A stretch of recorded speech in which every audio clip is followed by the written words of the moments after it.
juste revenir 2 secondes sur ce qui s'est passé. C'était mardi. Moi, j'étais au Sénat.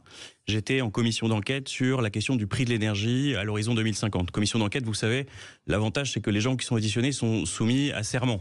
Et donc, s'ils se parjurent, il y a évidemment des questions à la fois de grosses amendes et puis même des peines d'emprisonnement. Et donc, j'étais dans cette commission d'enquête. Et puis, il y a l'article du Canard qui tombe tel que vous l'avez indiqué. Absolument. Et donc, devant moi, il se trouve, c'est un hasard de la situation, que devant moi, j'ai quelqu'un, monsieur Bernard Salat, qui est directeur technique groupe chez EDF et qui est directeur de la recherche et du développement chez EDF.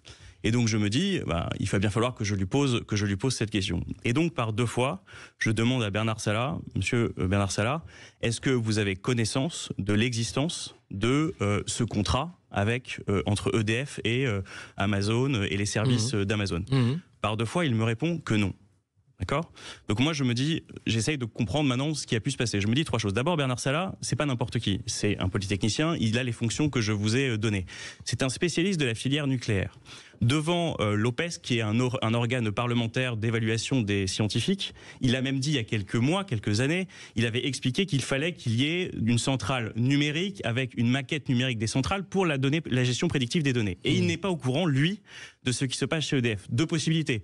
Soit il nous ment, ce que je n'espère pas, ce que je n'ose croire, ce que je n'ose imaginer, sous serment, c'est l'un des cadres d'une grande entreprise publique, soit EDF est à ce point saucissonné que le directeur de la recherche et du développement chez EDF ne sait pas ce qui est en train de se passer au niveau de la prédiction. Encore une fois, on parle de la maintenance prédictive des pièces détachées de nos centrales nucléaires. C'est précisément le sujet de ce haut responsable d'EDF, c'est-à-dire qu'on parle des jumeaux numériques. Exactement, on parle des jumeaux numériques, c'est exactement ça. En parallèle, d'ailleurs, Dassault, entreprise française, est très avancée sur ce principe du jumeau numérique.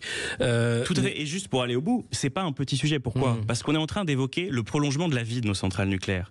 Et donc la question de la gestion des pièces détachées, quand une centrale passe de 40 à 50 à 60 ans, voire même au-delà de 60 ans aux États-Unis aujourd'hui, ce qui est débattu, évidemment c'est un sujet central pour nous.